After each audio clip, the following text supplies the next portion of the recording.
सावित्री जी गुस्से में कपड़ों की भारी बाल्टी लेकर छत पर बंधी रस्सी पर कपड़े सुखा रही थी और गुस्से की वजह से उनके हाथ से ज्यादा तेज जुबान चल रही थी। तभी छत पर पूर्णिमा जी आती हैं और सावित्री जी को बड़बड़ाते हुए देखती हैं। आखिर मैं भी तो किसी की बहू थी। मजाल है जो अपनी सास के आगे मेरा मुंह भी खुल जाए। मैंने आज तक अपनी सास से ये नहीं कहा कि मम्मी जी आपके मुंह में कितने दांत हैं। और आजकल की बहू को देखो, एक कहो और चार सुनाने को तैयार रहती हैं। पता ही नहीं चल पाता कि उनमें से सास कौन है और बहू कौन। पूर्णिमा जी तेज कदमों से सुमित्रा जी के पास आती हैं और पास आकर पूछती हैं। अरे क्या हुआ सावित्री बहन, आज तेरी बहू ने फिर से तुझे कुछ कह दिया क्या? हाँ पूर्णिमा बहन, देखो तो सही, जो काम मेरी बहू को करना चाहिए था वो काम इस बुढ़ापे में मुझे करना पड़ रहा है। देखो सुमित्रा बहन, मैं तो तुझसे पहले ही कहती थी कि गांव की बहू मत लेकर आ, लेकिन तू ही अपनी जिद पर अड़ी हुई थी। तो अब भुगत, तेरे ही कर्मों का भोग है। मुझे ही देख ले, समय जरूर लगा, लेकिन मुझे जैसी बहू चाहिए थी ना वैसी मिल गई। पढ़ी लिखी है और मॉडर्न भी है, और आज उसकी मुँह दिखाई की रस्म भी है। तू जरूर आना। हाँ हाँ बहन, अब तो तेरी किस्मत खुल गई। अरे मेरी ही मती मारी गई थी जो मैंने तेरी नहीं सुनी। तेरी तरह मेरी बड़ी बहन ने भी मुझे समझाया था, लेकिन वो कहते हैं ना, जब समय खराब होता है तो बुद्धि सबसे पहले भ्रष्ट हो जाती है। चलो अब कोई बात नहीं, आज तू मेरी बहू की मुंह दिखाई की रस्म में जरूर आना और खुद देख लेना कैसी मॉडर्न और संस्कारी बहू लाई हूँ। हाँ बहन, जरूर आऊंगी। दोनों पड़ोसन अपनी अपनी बातें खत्म करके छत से नीचे अपने अपने घर लौट आती हैं। शाम होते होते पूर्णिमा जी के घर रोशनी जगमगा उठती है। दरवाजे पर फूलों के बंधनवार, अंदर सजी हुई कुर्सियां और ड्राइंग रूम में रिश्तेदारों की चहल पहल हो रही थी, क्योंकि आज उनकी बहू मोहिनी की मुंह दिखाई की रस्म थी। मोहल्ले की औरतें, दूर के रिश्तेदार और आस पड़ोस की जान पहचान वाली सभी महिलाएं इकट्ठा होती हैं। डाइनिंग एरिया में पनीर, पूड़ी, हलवा, चाट, मिठाइयाँ जैसे तरह तरह के पकवान सजे थे। और सावित्री जी भी अपनी साधारण सी साड़ी में अपनी बहू और बेटे के साथ पूर्णिमा जी के घर के दरवाजे पर पहुंचती हैं। देखा अब सबने, मुझे बिल्कुल वैसी बहू मिली है जैसी मैं चाहती थी। सुंदर तो है ही, लेकिन उससे भी ज्यादा संस्कारी और सुशील है। पढ़ी लिखी है, मॉडर्न है और मेरी हर बात मानती है। अरे बहू तो सुंदर है, लगता है बड़े घर की है, लेकिन और बहन मॉडर्न है तो लगती तो नहीं है तुम्हारी बहू। पूरा 2 गज का घूंघट निकाला हुआ है। अरे नहीं नहीं, मैंने ही कहा था इसे ऐसे घूंघट निकालने को। देखो सावित्री, ये तो अभी से ही मेरी बात मानती है। पूर्णिमा जी की बात सुनकर सावित्री जी मन ही मन सोचती हैं, काश मेरी बहू भी मेरी कोई बात मानती। सावित्री जी के मन में ये सब चल रहा होता है। इसी बीच खाने पीने का दौर शुरू हो जाता है। सब लोग प्लेट लेकर स्टॉल की तरफ बढ़ते हैं। सावित्री जी भी पनीर की सब्जी लेने के लिए चम्मच उठाती हैं। तभी मम्मी जी, ये क्या ले रही हैं आप? अरे पनीर ले रही हूँ, कम से कम यहाँ तो तुम मुझ पर रोक टोक नहीं कर सकती हो। नहीं मम्मी जी, आप ये सब नहीं खाएंगी। घर चलिए, मैंने आपके लिए घर पर आपका खाना बनाया है। चलिए यहाँ से। अरे आज तो अपनी सास को खाने दो, आज मेरी बहू की मुंह दिखाई की रस्म का दिन है। जी नहीं आंटी जी, मेरी सास वही खाएंगी जो मैं उन्हें खिलाऊंगी। चलिए मम्मी जी, आप मेरे साथ घर पर। रागिनी, ये क्या तरीका था? क्या एक दिन भी मैं अपने मनपसंद का खाना नहीं खा सकती? तुम मेरी बहू हो या मैं तुम्हारी, जो तुम मुझ पर अपनी मर्जी चलाती हो। मम्मी जी देखिए, आप डांटो, फटकारो या चिल्लाओ, लेकिन खाना तो आपको ये लौकी की सब्जी और रोटी ही पड़ेगी। लीजिए आपकी प्लेट। रागिनी अपनी सास सावित्री का हाथ पकड़कर उन्हें अपने साथ वापस अपने घर ले आती हैं और घर आकर सावित्री जी जोर से अपना हाथ छुड़ाती हैं और फिर रागिनी प्लेट में लौकी की सब्जी और 2 रोटी रखकर सावित्री जी को देती है और सावित्री डाइनिंग टेबल पर बैठकर मुंह बनाती हुई बेमन से खाना खा रही होती है। वहीं पूर्णिमा जी के घर में मुंह दिखाई की रस्म के बाद सभी अपने अपने घर चले जाते हैं और अगले दिन सुबह सुबह पूर्णिमा जी के घर रसोई से घी और मसालों की खुशबू फैल रही थी। आज मोहिनी की पहली रसोई थी। डाइनिंग टेबल पर चिराग और निशा बैठे थे। पूर्णिमा जी बड़े गर्व से कुर्सी पर बैठी थी और कुछ ही देर में मोहिनी ट्रे लेकर बाहर आती है। अरे बहू, आज क्या 56 भोग बना दिए हैं तुमने सुबह सुबह। मम्मी जी, आज मेरी पहली रसोई है ना, तो मैंने बस कढ़ाई पनीर, दाल तड़का, मटर पुलाव, पूरी, रायता, गुलाब जामुन और केसर की खीर ही बनाई है, और साथ ही एक छोटी कटोरी में सूखी मेथी की सब्जी और कम नमक वाली दाल भी रखी थी आपके लिए। अरे बहू, तुम्हें कैसे पता कि मुझे खाने में मेथी और हल्की दाल पसंद है? मम्मी जी, कल रात को ही मैंने चिराग से आपकी पसंद के बारे में पूछा था और उन्होंने ही बताया कि आपको क्या पसंद है क्या नहीं, तो मैंने सोचा पहली रसोई में आपकी पसंद का सब कुछ बनाऊं। अपनी बहू मोहिनी की बात सुनकर पूर्णिमा जी का चेहरा खुशी से खिल उठता है। अरे वाह, एक तू है मेरी बहू जिसे पहली बार में ही मेरी पसंद नापसंद का ख्याल है, और एक वो है हमारी पड़ोसन की बहू जो अपनी सास के मुंह से निवाला तक छीन लेती है। ऐसा कहकर पूर्णिमा जी ने परिवार के साथ भरपेट खाना खाया। खाना सच में स्वादिष्ट था। खाने के बाद उन्होंने मोहिनी से कहा, मोहिनी बहू, थोड़ा सा खाना टिफिन में लगा देना जिसे मैं अपनी पड़ोसन सावित्री को भी दे आऊं। बेचारी उसकी बहू उसे कुछ खाने ही नहीं देती। जी ठीक है मम्मी जी। मोहिनी एक टिफिन में गुलाब जामुन, खीर और पनीर रख देती है। पूर्णिमा जी गर्व से टिफिन लेकर सावित्री के घर पहुंचती है और वहां पहुंचकर, सावित्री, आज मेरी बहू की पहली रसोई थी और उसमें से मैं तेरे लिए क्या लाई हूँ, देख जरा, गुलाब जामुन, खीर, पनीर, सब कुछ है। सावित्री जी टिफिन खोलकर देखती हैं तो उनकी आंखों में चमक आ जाती है। वो जल्दी से गुलाब जामुन उठाती है। तभी रागिनी अंदर अपने कमरे से हाथ में दवाई लेकर वहां आती है और सावित्री जी का हाथ पकड़ लेती है। मम्मी जी, आपको अपनी फिक्र है या नहीं? मैंने मना किया है ना ये सब खाने के लिए? अरे मैं तो बस एक ही तो खा रही थी। आपको शुगर है ना, और मीठा खाने से मना किया है डॉक्टर ने। रागिनी जल्दी से टिफिन बंद करके पूर्णिमा की तरफ बढ़ा देती है। आंटी जी, ये अपना खाने का डब्बा वापस ले जाइए। मम्मी जी ये सब नहीं खा सकती। ले जा पूर्णिमा, मेरी किस्मत में अब ये सब है ही नहीं। जब से ही मेरी बहू बनी है, करेले का जूस, लौकी की सब्जी और दवाइयाँ ही नसीब है।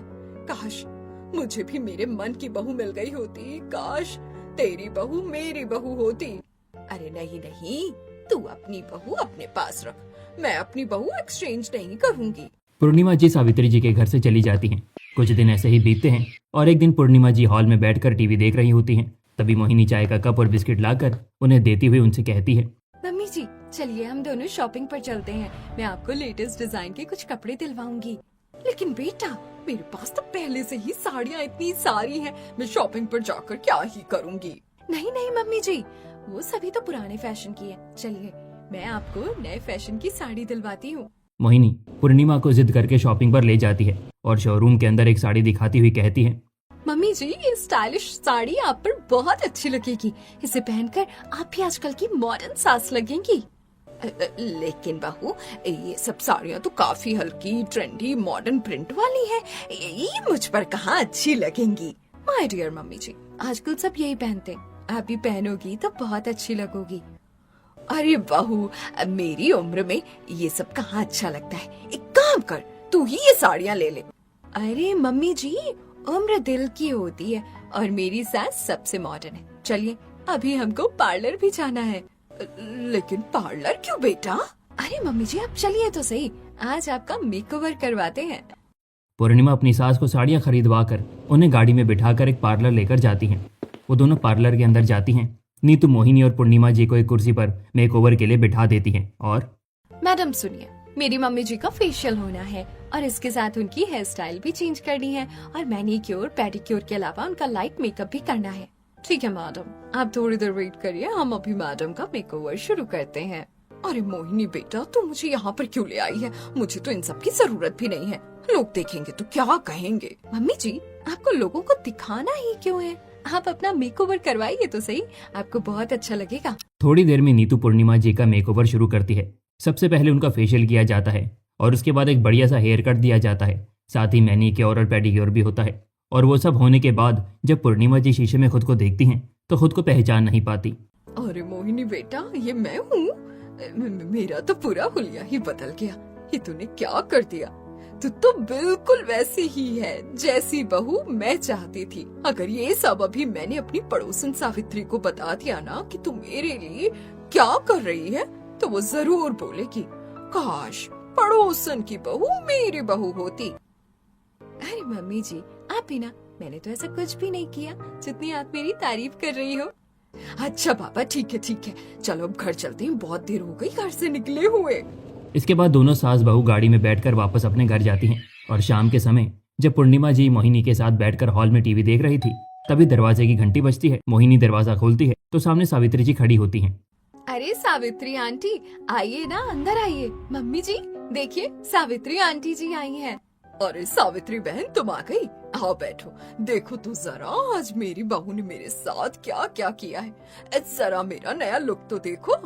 पूर्णिमा जी बड़े गर्व से अपनी नई साड़ी का पल्लू संभालते हुए खड़ी हो जाती हैं। उनके बालों की नई स्टाइल, हल्का मेकअप और पैरों में स्टाइलिश सैंडल चमक रहे थे। देख रही है ना सावित्री बहन, ये साड़ी मोहिनी ने मेरे लिए खुद चुनी है, ये सैंडल भी उसी की पसंद के है और आज तो मेरा पूरा मेकओवर भी करवा दिया। अरे ये तू है पूर्णिमा, तू तो सच में मॉडर्न सास लग रही है। तुझे देखकर तो कोई बता ही नहीं सकता कि तू पुरानी वाली पूर्णिमा ही है। पूर्णिमा जी को इस तरह खुश और नए अवतार में देखकर सावित्री जी की आंखों में हल्की चमक थी, पर चेहरे पर कहीं ना कहीं कसक भी थी। काश मैं भी ऐसी साड़ी पहन पाती। मुझे तो हाई हील्स की तरफ देखने भी नहीं देती मेरी बहू। पहले मेरी सास टोका टाकी करती थी, फिर बच्चे बड़े हुए तो उनके शौक पूरे करने के चक्कर में कभी खुद कुछ कर नहीं पाए, और अब बहू भी रोक टोक करने वाली आई है। पता नहीं मैं कब अपने हिसाब से जी पाऊंगी, या कभी जी भी पाऊंगी या नहीं। अरे बहन, सबकी बहुएं मेरी बहू जितनी अच्छी थोड़ी होती है। पूर्णिमा जी अपनी बहू की तारीफों के पोल बांध रही थी और मोहिनी चुपचाप सब सुन रही थी। तभी वो किचन से चाय लेकर आती है। लीजिए आंटी, आपके लिए गर्मा गर्म चाय, पीकर बताइए कैसी बनी है। देख सावित्री, मेरी बहू कितनी अच्छी चाय बनाती है, एक बार चक्कर तो देख। नहीं नहीं, अगर मेरी बहू को पता चल गया कि मैंने यहाँ शक्कर वाली चाय पी है तो बहुत डांटेगी। अरे यहाँ से कौन बताने जा रहा है तेरी बहू को कि तूने शक्कर वाली चाय पी है? और एक कप चाय से कुछ भी नहीं होता। चल मेरे साथ पी ले आराम से। सावित्री जी झिझकते हुए पूरा कप चाय पी लेती है। मीठी चाय का स्वाद जैसे उन्हें पुराने दिनों में ले जाता है, जिसके बाद उनके चेहरे पर संतोष आ जाता है और फिर थोड़ी देर में वो पूर्णिमा जी के साथ बैठकर अपने घर लौट जाती हैं। उधर घर पहुंचते ही सावित्री देखती है कि रागिनी मार्केट से वापस आ चुकी है। उसके हाथों में शॉपिंग बैग्स हैं। मम्मी जी आ गई आप? देखिए मैं आपके लिए क्या लाई हूँ। मेरे लिए अब क्या नई मुसीबत ले आई? रागिनी बैग से मुलायम सूती साड़ियां निकालती है, साथ में आरामदायक स्पंजी चप्पलें निकालकर सावित्री जी को देती है। मम्मी जी, ये साड़ियाँ हल्की हैं, गर्मियों के मौसम में पहनने में आरामदायक रहेंगी।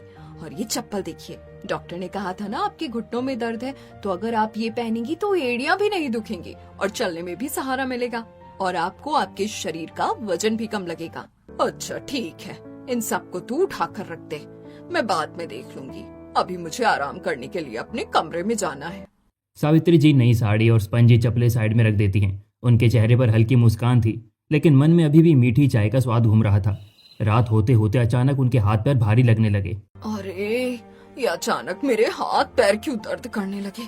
शरीर भी भारी भारी लग रहा है। अरे मम्मी जी, सुबह तक तो आप ठीक थी, अचानक से क्या हो गया आपको? रुकिए, मैं आपके लिए पानी लेकर आती हूँ। रागिनी सावित्री जी के लिए किचन से पानी लेकर आती है। जैसे ही वो सावित्री का चेहरा देखती है, तुरंत समझ जाती है कि कुछ गड़बड़ है। मम्मी जी, आपने कहीं मेरे बाजार जाने के बाद छुपकर मीठा तो नहीं खाया ना? नहीं बहू, घर पर तो कुछ भी मीठा नहीं खाया, बल्कि घर में तो मीठा है ही नहीं। तू रहने ही कहाँ देती है घर में मीठा? अच्छा, घर पर नहीं तो बाहर? कहीं आपने मेरे जाने के बाद कहीं बाहर तो कुछ मीठा खाया या पिया नहीं है ना? सच सच बताइए मम्मी जी। अरे तू तो एकदम कोतवाल की तरह मुझसे सवाल जवाब करने लग जाती है।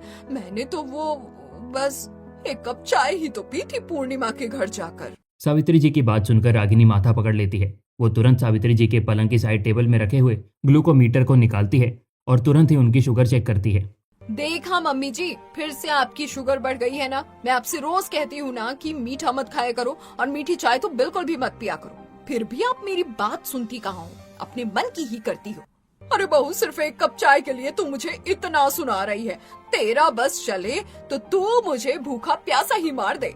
क्यों ना सुनाऊं मम्मी जी? बीमार पड़ती हो तो रात रात भर मैं जागती हूँ, डॉक्टर की चक्कर मैं लगाती हूँ, सब मुझे झेलनी पड़ती है जब डॉक्टर कहते हैं कि मरीज पर कंट्रोल नहीं है। तो क्या अब एक कप चाय के लिए तुम मुझे अपने एहसान गिनवाएगी? एक कप चाय ही तो पी है बस, उसके लिए कितना सुना रही है मुझे? सावित्री जी रागिनी को बुरा भला कह रही थी और रागिनी जल्दी जल्दी से उनका इंसुलिन का डोज तैयार कर रही थी। मम्मी जी, शुगर बहुत बढ़ी हुई है, अब इंसुलिन का डोज भरकर इंजेक्शन लगाना पड़ेगा, नहीं तो आपकी तबीयत और खराब हो जाएगी। बहू, तू तो मुझे मार ही दे। पहले सिर्फ एक कप चाय पी थी, उसके लिए इतना सुना रही है और अब ये इंजेक्शन भी ले आई मेरे लिए। गलती छोटी हो या बड़ी, बीमारी में परहेज ही दवा होता है। और आप, जब आपकी शुगर बढ़ गई है तो ये इंसुलिन का इंजेक्शन तो लगवाना ही पड़ेगा। काश पड़ोसन की बहू मेरी बहू होती। एक वो बहू है जो अपनी सास से कितना प्यार करती है और एक मेरी बहू है जो मुझे अपनी मर्जी से चप्पल भी नहीं पहनने देती, और आज एक कप चाय क्या पी ली तो ऐसे डांट रही है जैसे यही मेरी सास हो। इंजेक्शन लगने के बाद सावित्री जी का दर्द धीरे धीरे कम होने लगता है। रागिनी उनके पास बैठी रहती है और सावित्री जी रागिनी को कोसती हुई मोहिनी की तारीफ करती रहती है। और इसी तरह कुछ दिन बीत जाते हैं और एक दिन मोहिनी मुस्कुराते हुए पूर्णिमा जी के पास आती है। उसके हाथ में वही स्टाइलिश साड़ी और हाई हील सैंडल होती हैं। मम्मी जी, आज मेरी किटी पार्टी है, आपको अपने साथ ले चलूंगी, सब देखते रह जाएंगे। अरे मैं वहाँ क्या करूँगी बहू? किटी पार्टी तो तेरी और तेरी सहेलियों की है ना। अरे मम्मी जी, आप इतना क्यों सोचती हैं? आप बस तैयार हो जाइए, आज आप इस मॉडर्न बहू की मॉडर्न सास लगेंगी। मोहिनी सबसे पहले पूर्णिमा जी का मेकअप करती है, फिर उनकी हेयर स्टाइल बनाती है और लास्ट में स्टाइलिश साड़ी पहनाती है और हाई हील सैंडल पहनाकर पूर्णिमा जी आईने में खुद को देखकर खुश हो जाती हैं। बहू, मैं कितनी अच्छी लग रही हूँ, तूने तो मुझे बिल्कुल मॉडर्न बना दिया। हाँ मम्मी जी, अब आप तो सच में मॉडर्न लग रही हो। तैयार होकर दोनों सास बहू किटी पार्टी की वेन्यू पर पहुंचती हैं। शुरुआत में सबकी नजर सच में पूर्णिमा जी पर थी, लेकिन थोड़ी देर बाद उन्हें साड़ी संभालने में दिक्कत होने लगती है। पल्लू बार बार सरक रहा था और हाई हील से उनके पैरों में दर्द होने लगा और घुटने तो पहले से ही दुख रहे थे। उन्हें देखकर किटी पार्टी में कुछ औरतें फुसफुसाने लगती हैं। अरे अरे, इस बूढ़ी को देखो कैसे जवानी फूट रही है। यार, जो कपड़े हम सोचते हैं पहनने की वही पहनकर घूम रही है, बूढ़ी घोड़ी लाल लगाम। पार्टी में मोहिनी की सहेलियों की बात सुनकर पूर्णिमा जी का चेहरा उतर गया। वो धीरे से मोहिनी के पास आई। बहू, ये मुझे कहाँ ले आई? तेरी सहेलियाँ मेरा मजाक उड़ा रही हैं। चिल मम्मी जी, कहने दीजिए जिसे जो कहना है, उनकी बातें इग्नोर कीजिए। आप सच में बहुत अच्छी लग रही हैं। ऐसा कहकर मोहिनी पूर्णिमा जी को तेज म्यूजिक बजाकर डांस फ्लोर पर ले गई। आइए मम्मी जी, डांस कीजिए मेरे साथ। बहू, मेरे घुटने दर्द कर रहे हैं, ये सैंडल भी चुभ रही है। मैं ये साड़ी और सैंडल उतारना चाहती हूँ। बस थोड़ी देर और मम्मी जी, फिर चलते हैं, प्लीज प्लीज। एक तरफ पूर्णिमा जी के पैरों का दर्द बढ़ता जा रहा था, लेकिन मोहिनी ने जल्दी घर चलने की बात नहीं मानी और पार्टी खत्म होने के बाद देर रात को घर पहुंचते पहुंचते पूर्णिमा जी का पूरा शरीर दर्द से टूट चुका था। कपड़े बदलकर वो बिस्तर पर बैठ गईं। वहीं मोहिनी मोबाइल हाथ में लिए आराम से सोफे पर बैठ गई। मोहिनी, इतने ऊंचे हील पहनने और डांस करने के चक्कर में बेटा मेरे घुटने बहुत दर्द कर रहे हैं। मेरे घुटनों की जरा मालिश कर दे बेटा। अरे मम्मी जी, अभी तो मैं बहुत थक गई हूँ, इतनी देर पार्टी में एंजॉय किया है, आप थोड़ा आराम कर लीजिए। अब बहू, वहाँ तेरी सहेलियाँ मेरा मजाक उड़ा रही थी, कह रही थी बूढ़ी को देखो जवानी फूट रही है। मुझे अच्छा नहीं लगा। ओह मम्मी जी, आप भी ना लोगों की बातों को दिल पे ले लेती हैं। पार्टी में थोड़ा बहुत मजाक चलता रहता है, इग्नोर किया कीजिए। पर बहू, तूने मुझे रोका भी नहीं। मैं साड़ी और सैंडल उतारना चाहती थी, पैर सुन्न हो गए थे। अगर उस वक्त उतार देती तो सब क्या सोचते कि मेरी सास को तैयार करना भी नहीं आता। थोड़ा एडजस्ट करना पड़ता है। वैसे मम्मी जी, आज आपको सबने नोटिस किया, आप कितनी स्टाइलिश लग रही थी। ये छोटी मोटी कॉम्प्रोमाइज तो चलती है। एक तरफ मोहिनी पूर्णिमा जी से सब कहकर अपने कमरे में चली जाती है, वहीं पूर्णिमा जी गहरी सोच में डूब जाती हैं। और वहीं जब मोहिनी अपने कमरे में जाती है तब उसका पति चिराग उसकी खूब तारीफ करता है। यार मोहिनी, तुमने क्या जादू कर दिया है मम्मी पर। जब से तुम आई हो मम्मी अब बहुत ज्यादा खुश रहने लगी है। उस दिन की किटी पार्टी के बाद से घर का माहौल धीरे धीरे बदलने लगा था। मोहिनी की देखा देखी नंदिनी भी मॉडर्न कपड़े पहनने लगी थी और अब पूर्णिमा जी के किचन में रोज ऑयली और मसालेदार खाना बनने लगा था। आज मोहिनी रसोई में चिकन टिक्का और पनीर कबाब बनाया था। वो खाने की प्लेट लगाकर डाइनिंग टेबल पर आती है। ये लीजिए मम्मी जी, आज मैंने आपके लिए चिकन टिक्का पनीर कबाब बनाए हैं, जरा खाकर तो देखिए कैसे बने। अरे बहू, तुम मेरी जीभ का स्वाद बिगाड़ देगी। इस उम्र में इतना ऑयली खाना सेहत के लिए अच्छा नहीं होता। अरे मम्मी जी, आप चिंता क्यों करती हैं? घर का खाना ही है, घर का खाना खाकर आपको कुछ नहीं होगा, आप खा लीजिए।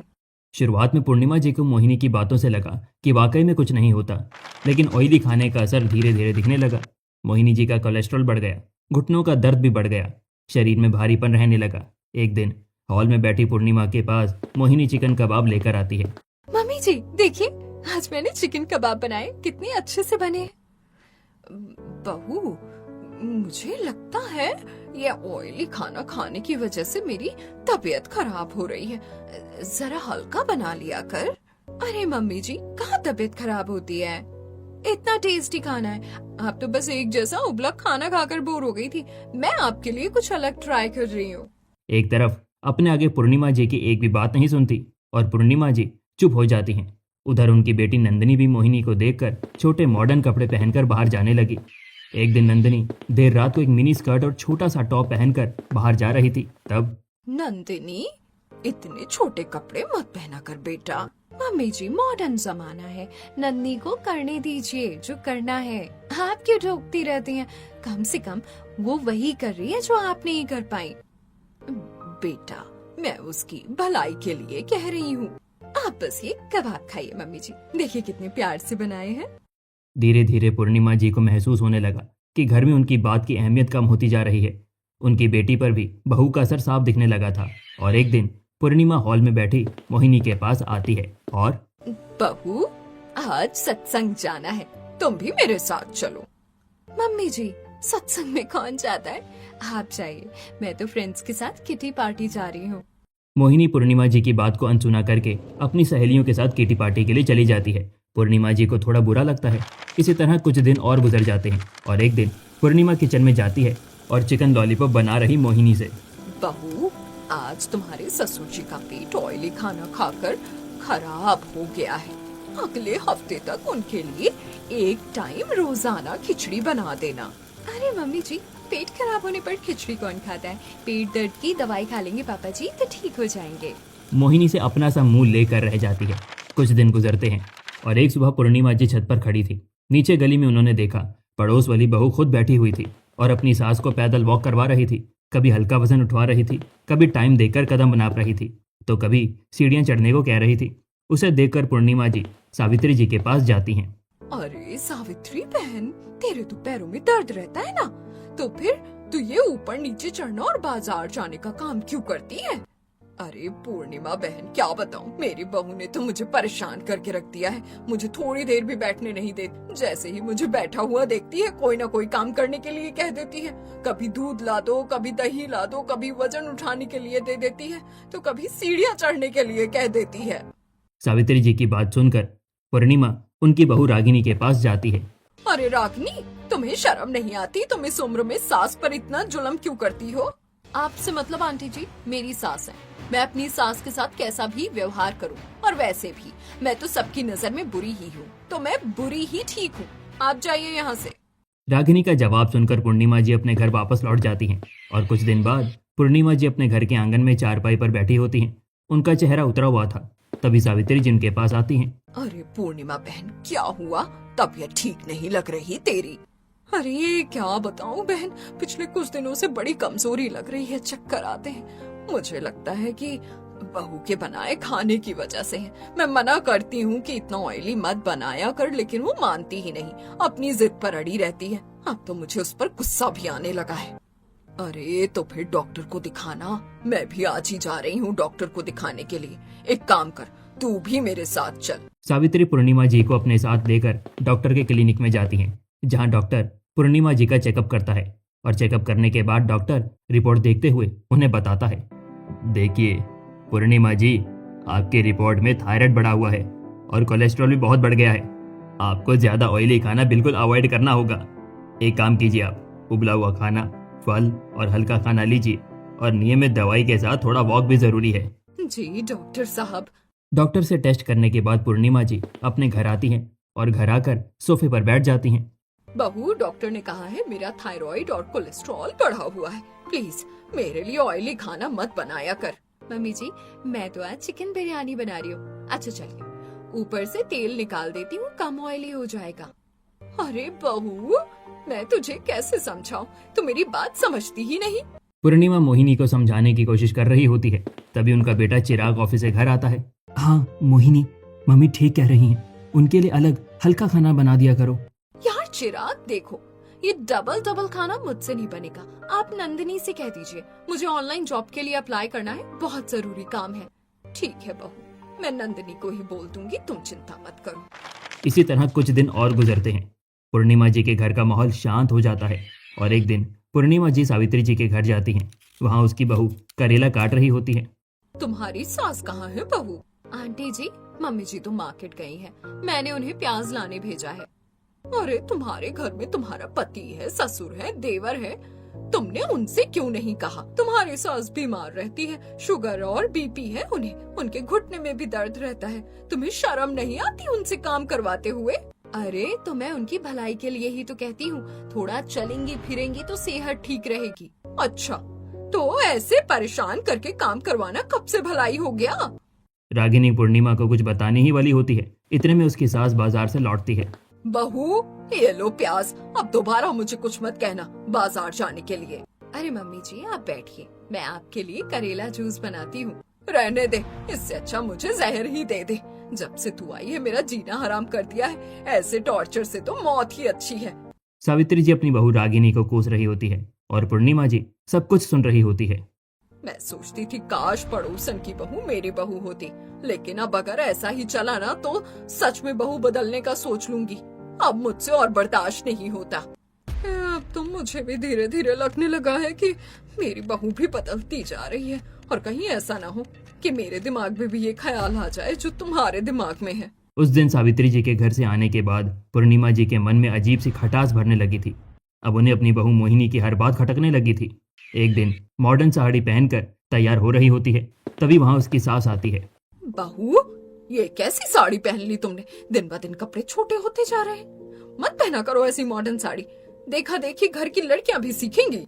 मम्मी जी आप अपनी बेटी को समझाइए, मुझे क्यों समझा रही हैं? मैं मायके में भी ऐसे ही रहती थी, यहाँ भी रहूंगी। अभी तक तो आपको सब अच्छा लगता था, अब अचानक बुरा क्यों लगने लगा? पता नहीं क्या हो गया है मेरी बहू को, मुझे तो कुछ भी समझ में नहीं आ रहा। अब पूर्णिमा जी और मोहिनी में अक्सर अनबन रहती है और एक दिन मोहिनी अपने कमरे में मेकअप कर रही होती है, तभी वहाँ पूर्णिमा जी पहुँचती हैं। मम्मी जी मुझे अपना मेकअप करना है, आप जाकर सब्जी ले आइए, घर में कोई नहीं है, नंदनी भी कॉलेज गई है। हे भगवान, अब कहीं मेरी बहू भी तो रागिनी की तरह मुझसे घर के काम करवाएगी। अपने मन में ये सोचकर पूर्णिमा जी मन मार कर बाजार चली जाती हैं। वहाँ उन्हें रागिनी मिल जाती है। उसे देखकर, क्यों रागिनी, तुम अपनी सास को बहुत परेशान रखती हो ना?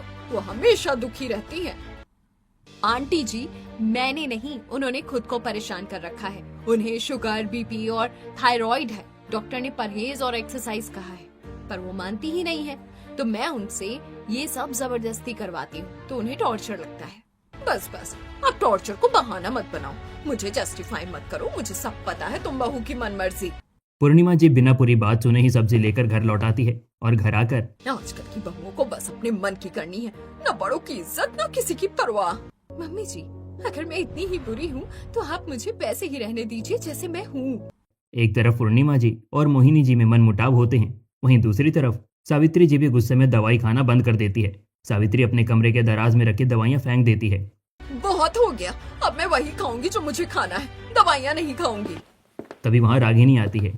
मम्मी जी ऐसा मत कीजिए, आपकी तबीयत बिगड़ जाएगी। नहीं, मुझे कुछ नहीं होगा, तुझे मेरी चिंता करने की कोई जरूरत नहीं है। सावित्री जी अपनी इज्जत में दवाइयाँ नहीं खाती और उसी रात 12 बजे अचानक सावित्री जी की तबीयत बिगड़ जाती है। बीपी बहुत बढ़ जाता है। उनका बेटा संकेत उन्हें अस्पताल ले जाता है। उधर पूर्णिमा जी का भी थायराइड बढ़ जाने से हालत खराब हो जाती है। उन्हें भी अगले दिन हॉस्पिटल जाना पड़ता है। कुछ दिन तक हॉस्पिटल में रहकर सावित्री जी और पूर्णिमा जी को छुट्टी मिल जाती है और वो घर पर वापस आ जाती हैं। उसी दिन दोनों की बहुएं छत पर कपड़े उतार रही होती हैं, लेकिन उन्हें नहीं पता होता कि उनकी सासें अस्पताल से लौटकर सीढ़ियों के पास खड़ी उनकी बातें सुन रही हैं। रागिनी तुम्हारी सास कैसी है अब? पता नहीं यार, उन्होंने मुझसे बात ही नहीं की, फोन करती हूँ तो उठाती भी नहीं है। मेरी मम्मी जी भी मुझसे बात नहीं कर रही, ना फोन उठा रही है।